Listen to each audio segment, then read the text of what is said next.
Hello everybody, just got back from the gym and I wanted to do a quick video because I just received a sword. I recently did an impromptu video. I was looking on Amazon because apparently I do that too much, and I saw this sword here and I decided to buy it because it was cheap. I did a video talking about some of these products before. First I'll just show you what it is, and then I'll explain why I bought this, and then I'll go through a couple of swords and explain whether or not I think this is worth your money. And if you've seen Lord of the Rings before, this probably looks familiar. This probably looks like one of the high elf swords. That's actually why I bought it, is because I love things that look like Lord of the Rings swords that are functional, because the official replicas that you get from United Cutlery are just wall hangers. It pains me to have a sword that is just a decoration and couldn't be used as a sword. Like, they can be works of art, they can be beautiful, but also they can be functional. This combination of functionality and aesthetic beauty is, I think, what really ties the whole package in together. I own very few purely wall hanger swords, and the ones that I do own are from the Lord of the Rings. This sword here from Lord of the Rings is probably the sole reason that this sword here exists.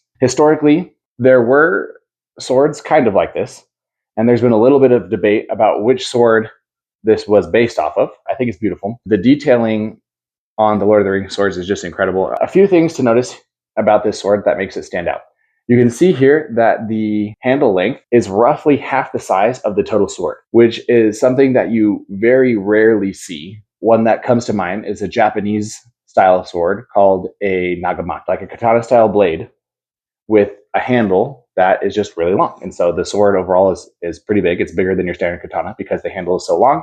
It's like the equivalent of 3 handles, essentially. So some people say that this elf sword is based off of that Japanese nagamaki. If you were to pull up a picture of a nagamaki, the nagamaki kind of just looks like a big, almost like a bow, kind of like a D-shaped curve. With this sword, it doesn't just have a simple D-shaped curve. It actually has more of an S-shaped curve. These wall hanger swords are not weighted to be real swords. There's no distal taper on any of these wall hanger swords. The materials that they use are different. They often feel clunky and big. They're just supposed to be decorations. So some of these decorations they want to pop from, a little bit of a distance. So they make them bigger than what they should be. So it's hard to tell how well balanced this would actually be if this was translated to a real sword one-on-one. So anyways, this S-shaped curve, there's a couple things that I do like about it. You have sort of a hand stop here with this S-shaped curve, and the ability to slide your hand up and down and change your leverage points, and all of a sudden change the distance too, because if you're choked up here, you're giving your opponent one sense of distance, and then all of a sudden if you come back, you've gained, an extra foot of distance that your opponent might not be ready for. If you're a big fan of this style sword, is this going to be a good pick for you? Well, it kind of depends, because if you just want a wall hanger, something like this will cost you a couple $100. And this is going to cost you, well, right now on Prime Day, this costs like $70.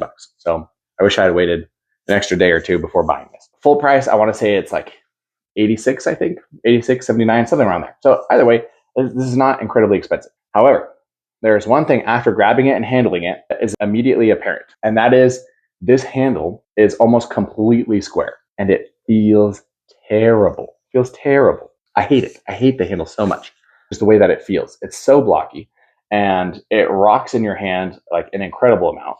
If you're like, you could probably even see, right? Like if you have the sword facing this way, it wants to roll. And actually, that's kind of true with all these S-shaped swords, is that if you have them in a certain position, they want to roll, which I think is interesting. They're most balanced facing this way. So they're most balanced on an upward swing. That is probably not the majority of the strikes that you would use. Maybe with this type of sword, you'd have to resort to something like that. Most people would be holding the sword this way. Whenever you have the sword this way, it feels off balance. If you're swinging this way and the sword's coming up, then it feels great. And I'm not sure if that's just because of the S-shaped curve, but it's interesting that both of these swords here are the most S-shaped out of the swords that I have, and they both have that distinct characteristic. Now, this one has a more oval handle, and so it feels a lot nicer to hold in the hand, which is saying something, because this is a wall hanger and it's not meant to feel good. It's meant to look good. Where with these types of swords, typically what they're trying to do is make them functional at a cheap cost, and so looks typically go out the back end. I imagine that the company that made this was going very strongly off of this style sword, or because of how strongly S-shaped it is, or they were just copying another Zombie Tool sword. This is the Zombie Tools Reaper 3. This, sadly, is currently not available. You do find them floating around in certain Facebook groups. To get this, you're probably going to have to pay around $800 now. When these were available, just generally for sale, they were being sold for around $450. But all the ones that I've seen now are going for like $700 or $800. If you compare these two, you can see now this Chinese seller that does these style swords, they have copied a few designs from Zombie Tools. They have some that look almost exactly the same. And you can see that their fit and finish like also looks fairly similar. They use similar style leather wraps, the same scale construction, things like that. Now, the Zombie Tools Reaper 3 feels way better, way better. The handle is a little bit slimmer. They must have rounded it off, or you just can't feel it as much. The leather is just a little bit thicker. This one is not as strongly pronounced with the curve. There's like, you can see it a little bit, like there's a little bit of a curve here. There's a little bit of a curve here, but it's not nearly as curved as the original Lord of the Rings one. When you're holding it this way. So this one's actually pretty well balanced. And that makes sense considering it's a much straighter blade. Kudos to the Chinese company that's making these for actually showing some deviation from the Zombie Tools. So I'm guessing they must have looked at the Lord of the Rings sword a little bit. If you look at the Zombie Tools sword compared to the Lord of the Rings sword, the tips are quite different. You can see on the Zombie Tools one, it narrows and gets to a point. On this Lord of the Rings one, as it gets to the tip, it stays consistently thick throughout. The tip is higher up. It's not as forward on the sword, so it'd be much harder to thrust with this. The next one, like I said, some people think that the Elven sword was based off of the Nagamaki, which very well could be the case, except for it doesn't have an S-shaped curve. It has a D-shaped curve. Now this is a Filipino Panabas, and this one is incredibly light. Scalagrim did a video on the Filipino Panabas, and the one he had broke about here because that's where the tang went to. After that happened, they stored full tang, and you can see the tang sticking out the back. And I cannot imagine how light that sword must have been, because this one with the full tang is incredibly light. It's crazy how light it is. You can easily use this one-handed, has room for two, has a big S-shaped curve. And interestingly enough, this one has the opposite effect. Maybe it's because they're doing their S-shaped slightly differently. Yeah.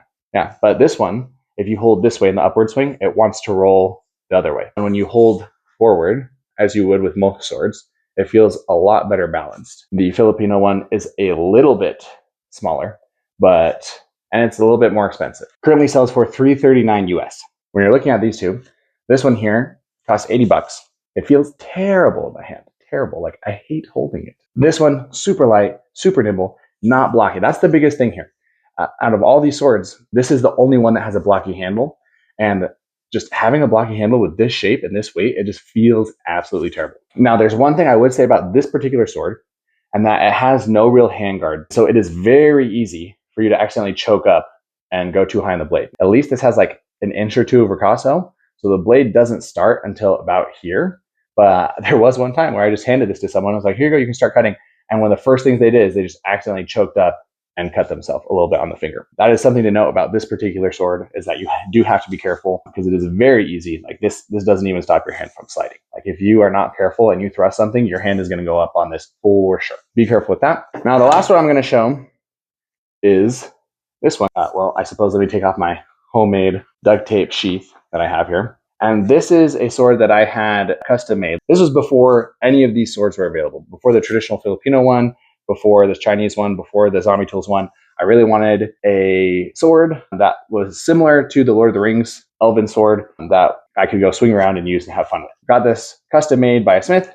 He used two different types of wood. This blade has a full tang construction, has two brass fittings at the end. It's much harder for your hand to slip up onto the blade, because I did give him the specifications of the Lord of the Rings sword, but I did ask for a few things, specifically for the handle to be slightly smaller and the blade to be slightly longer. Just swinging around the Lord of the Rings one, the handle kept whacking into my side on some of the cuts. Like it was hard for me to cut back and forth. The handle would get in the way. And this thing is so fun to use. The other thing I asked him to do was to create a false edge here that is sharpened for the last 8 inches or so.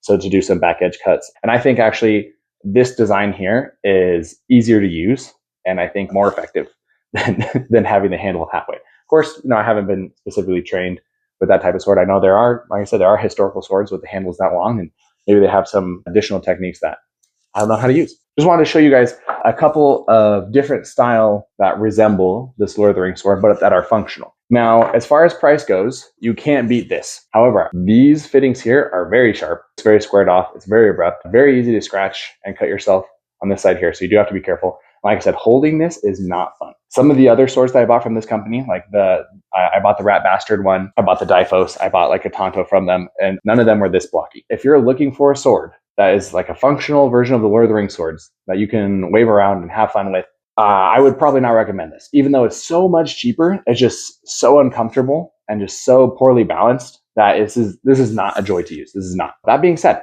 if you're looking for something similar to the zombie tools, where you're like, I really like the aesthetic of this zombie tool sword because it has this like gritty apocalypse vibe to it, and you're like, I really like the way that looks, but the zombie tools isn't available anymore, and I want something that I can just display. If you're going to get this for display purposes, then I'd say, yeah, go ahead. Getting a display sword for, $80 or less that you could use in a pinch for something, or you could occasionally go take out and go cut things with and it would cut, but it's, just a little rougher on the hands. If that's kind of what you're looking for, like a zombie style sword, apocalypse style sword, something that you can show and has that vibe, and you'll use occasionally, then yeah, I'd say, okay, it's worth it for you.